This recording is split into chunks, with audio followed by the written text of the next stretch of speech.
I've built empires, closed million-dollar deals. My name is on skyscrapers, but I can't sleep at night. The money keeps coming, but my soul feels empty. There has to be more than this endless chase for more zeros in my bank account. I feel like I'm drowning in my own success. My child, you speak of drowning when you could be walking on water. Tell me, what profit is it to a man if he gains the whole world but loses his own soul? Who are you? How did you know exactly what I was thinking? I am the one who has been waiting for you to ask that very question. I've watched you climb every ladder except the one that leads to true fulfillment. Look, I don't know who you are, but I'm not some broken man looking for charity. I've worked 18 hours a day for 20 years. I started with nothing and built a fortune that most people can't even imagine. I provide jobs for thousands of people. I donate to charities. What more do you want from me? I want nothing from you that you haven't already given me. But tell me, when was the last time you felt genuine joy? Not the rush of closing a deal, not the satisfaction of seeing numbers grow. Real joy. Joy is a luxury I can't afford. Every minute I'm not working, my competitors are gaining ground. Every decision I don't make personally could cost millions. The market never sleeps, so neither can I. You speak of the market as if it were your god. You serve it, fear it, sacrifice everything to please it. But what has this god given you in return? Security, power, respect. I can buy anything I want, go anywhere I please. People listen when I speak. That's more than most people ever achieve. And yet here you are, alone in the darkness, telling a stranger that you can't sleep. When did you last have a conversation that wasn't about money? When did you last see a sunset without checking your phone? When did you last feel loved, not needed? That's not... Love is complicated when you have money. People want things from you. Everyone has an agenda. It's safer to keep relationships professional. Safer, but lonelier. You've built walls of gold around your heart, thinking they would protect you. Instead, they've become your prison. You don't understand the pressure I'm under. Shareholders, employees, board members, thousands of people depend on my decisions. If I fail, they all suffer. The responsibility is crushing. I understand responsibility more than you know. But tell me, who carries your burdens when they become too heavy? Who do you turn to when the weight of the world is on your shoulders? I handle it myself. That's what leaders do. We carry the load so others don't have to. Even the strongest shoulders need rest. Even the wisest minds need counsel. You weren't meant to carry this alone. Easy to say when you don't have billions of dollars at stake. One wrong move and everything I've built could crumble. The fear of losing it all, it never goes away. You fear losing what you have, but you've already lost what you need most. Tell me, what good is it to gain the whole world if you lose your soul in the process? There you go again with that soul talk. I'm a practical man. I deal in facts, figures, tangible results. The soul is just philosophy. Is it? Then why do you feel so empty when you should feel full? Why does success taste bitter when it should be sweet? Your soul is crying out, and you've been too busy counting money to listen. All right, let's say you're right. Let's say there's more to life than money. But I can't just walk away from everything I've built. Too many people depend on me. Too much is at stake. I'm not asking you to walk away. I'm asking you to walk differently. To see your wealth not as your master, but as your tool. To understand that true success isn't measured in dollars, but in lives touched, hearts healed, souls uplifted. That sounds beautiful in theory. But in the real world, money talks. Money solves problems. Money makes things happen. Without it, you're powerless. Is that what you truly believe? That your worth is measured by your wealth? That your power comes from your portfolio? Let me ask you something. If you lost everything tomorrow, would you still be valuable? I don't know. I've never thought about it that way. My identity has been tied to my success for so long, I'm not sure who I'd be without it. You would be exactly who you are right now. A child of God, worthy of love, capable of incredible good. Your bank account doesn't define you. Your true value was established long before you made your first dollar. You talk about value beyond money. But let's be realistic. In this world, money is freedom. Money is options. Without it, you're trapped, dependent on others. I've seen what poverty does to people. I refuse to go back to that. You speak of poverty as if it were the only alternative to your current path. But there's a vast difference between having enough and never having enough. Tell me, how much is enough for you? Enough is when I know my family will never want for anything. when I can weather any storm, any market crash, any crisis, when I have absolute security. And when will that be? When you have 10 million, 100 million, a billion? How much money does it take to silence the fear in your heart? I don't know. It always feels like I need just a little more, just one more deal, one more acquisition, one more safety net. That's because you're trying to fill a spiritual void with material things. It's like trying to satisfy your thirst by drinking sand. The more you consume, the thirstier you become. So what are you suggesting? That I should give it all away and become poor? That I should abandon my responsibilities? I'm suggesting you discover what true wealth really is. Let me tell you about a rich young ruler who once asked me a similar question. He had followed all the commandments, done everything right by the world's standards. And what did you tell him? I told him to sell everything he had, give it to the poor, and follow me. He walked away sad because his possessions had possessed him. See? That's exactly what I was afraid you'd say. You want me to throw away everything I've worked for. I don't want you to throw anything away. I want you to understand the difference between owning your wealth and your wealth owning you. That young man's problem wasn't his money, it was his attachment to it. But how can you not be attached to something you've sacrificed everything to build? My health, my relationships, my peace of mind. I've given up everything for this success. And that's precisely the problem.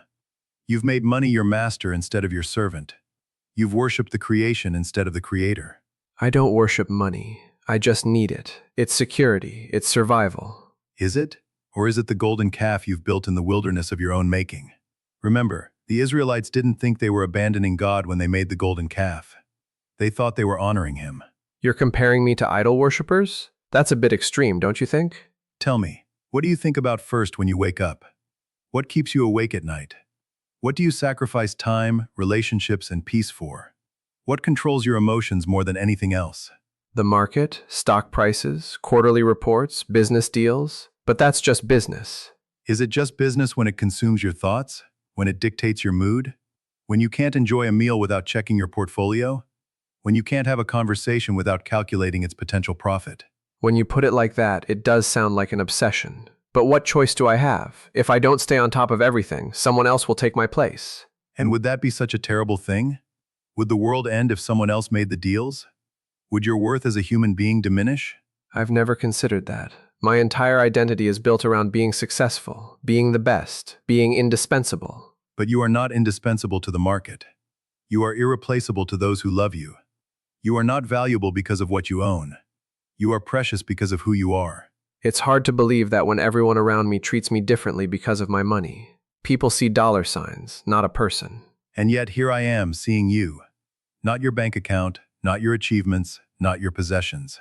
I see your pain, your fear, your longing for something real. Why? Why do you care about me? What's in it for you? Because I love you. Not because of what you have, but because of who you are. I love you enough to challenge the very thing that's destroying you from the inside out. Love. That's such a foreign concept in my world. Everything is conditional, performance-based, transactional. My love isn't. It's not based on your success or failure. It's not dependent on your portfolio or your performance. It simply is.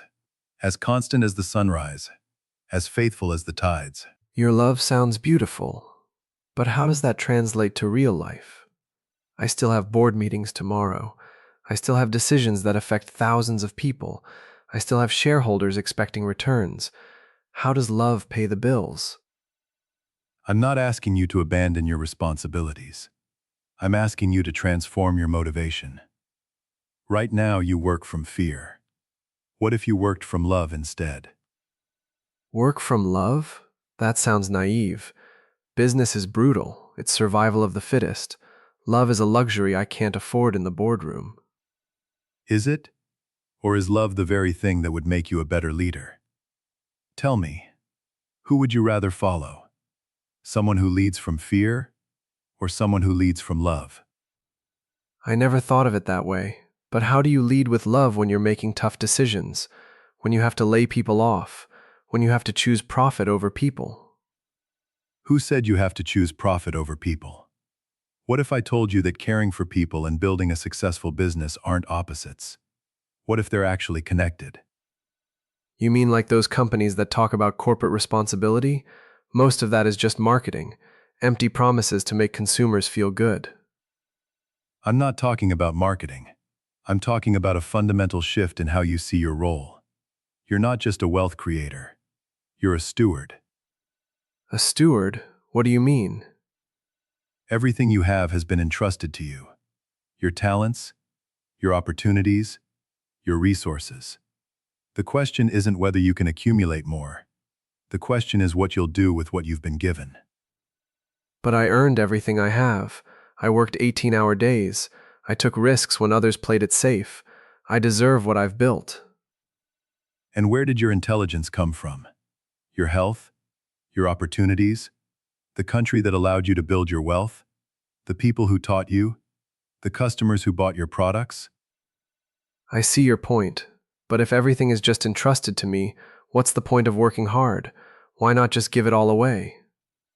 Because being a good steward means using what you've been given wisely. It means growing it responsibly. It means using it to bless others, not just yourself. Think of the parable of the talents. The parable of the talents? I'm not familiar with that one. A master gave his servants different amounts of money before going on a journey. When he returned, he rewarded those who had invested and grown what they were given. But the servant who buried his money out of fear was rebuked. So you're saying I should invest and grow my wealth? That's exactly what I've been doing. But the question is why and how. Are you growing it just for yourself? Or are you growing it to serve a greater purpose? Are you investing with wisdom or with greed? I'm not sure I know the difference anymore. For so long, more has always been the goal. More revenue, more profit, more market share. Let me ask you something different. When you were a child, what did you dream of becoming? I wanted to help people, maybe be a doctor or a teacher. I wanted to make a difference in the world. And do you feel like you're making that difference now? I tell myself I am. I provide jobs. I pay taxes. I donate to charity. But honestly, it feels hollow, like I'm checking boxes instead of changing lives. That's because you've lost sight of your true purpose. You've been so focused on the means that you've forgotten the end. Money is a tool, not a destination. But what if I lose it all? What if I take my eye off the ball and everything crumbles? The fear is paralyzing sometimes. Perfect love casts out fear. When you understand that your worth isn't tied to your wealth, the fear loses its power. When you trust that you're exactly where you need to be, anxiety melts away. That's easy to say, but harder to believe. I've built my entire identity around being successful. Without that, who am I? You're my beloved child. You're someone with unique gifts and a special calling. You're valuable not because of what you've accomplished, but because of who you are. It's strange. In all my years of networking and deal-making, no one has ever talked to me like this. Everyone always wants something from me. I want something for you, not from you. I want you to experience the peace that comes from knowing your true worth. I want you to find joy in your work again. I want you to sleep soundly at night. That sounds incredible, but how do I make that shift? How do I change a lifetime of thinking? One decision at a time. One conversation at a time. One act of love at a time. Start small, but start today. Start small. I like that. What would be a first step? Something practical that I can do tomorrow? Tomorrow, before you check your phone, before you look at the markets, spend 5 minutes in silence. Ask yourself this question. How can I serve today? Not how can I profit, but how can I serve? That's it? 5 minutes? That's how transformation begins, with a single moment of choosing a different perspective. In time, those 5 minutes will change everything. What about my business decisions? How do I apply this when I'm negotiating deals or making strategic choices? Before every major decision, ask 3 questions. Will this honor the people involved? Will this create genuine value, not just profit? Can I sleep peacefully with this choice? Those questions would definitely change how I do business. Some deals I've made in the past wouldn't pass that test. And that awareness is the beginning of wisdom. You can't change the past, but you can shape the future. Every choice is a chance to choose love over fear. You keep talking about love and fear like they're opposites. They are. Fear says there's not enough, so you must hoard. Love says there's abundance, so you can share. Fear says you must protect yourself. Love says you can trust and be vulnerable. Fear says your worth depends on your performance. Love says you're valuable just as you are. I've been living from fear for so long, I'm not sure I remember what love feels like. You will. Start by showing love to the people closest to you. Your family, your employees, your customers. As you practice love, you'll remember how to receive it. My family. I've neglected them so much. My wife barely talks to me anymore. My kids see me as a walking ATM. It's never too late to rebuild those relationships, but it requires something harder than making money. It requires vulnerability. It requires admitting you've been wrong. That terrifies me more than any business risk I've ever taken. What if they reject me? What if the damage is irreparable?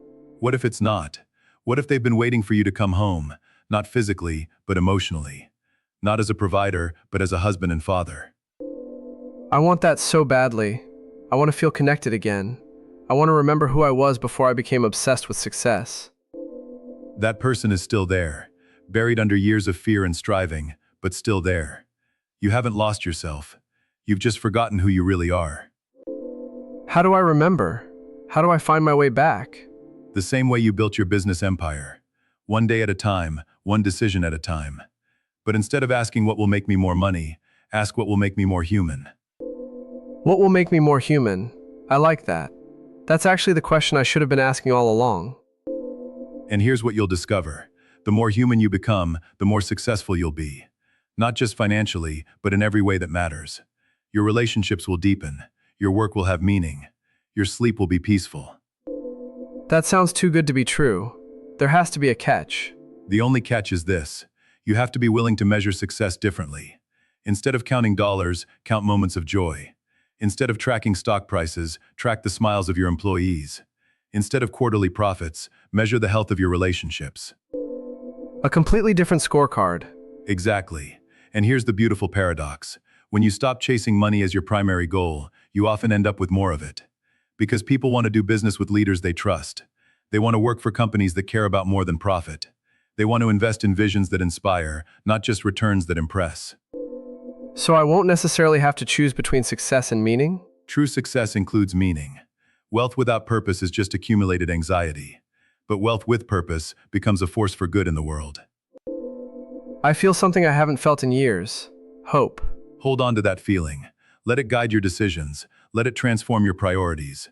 Let it remind you that you were created for more than just accumulating wealth. Thank you.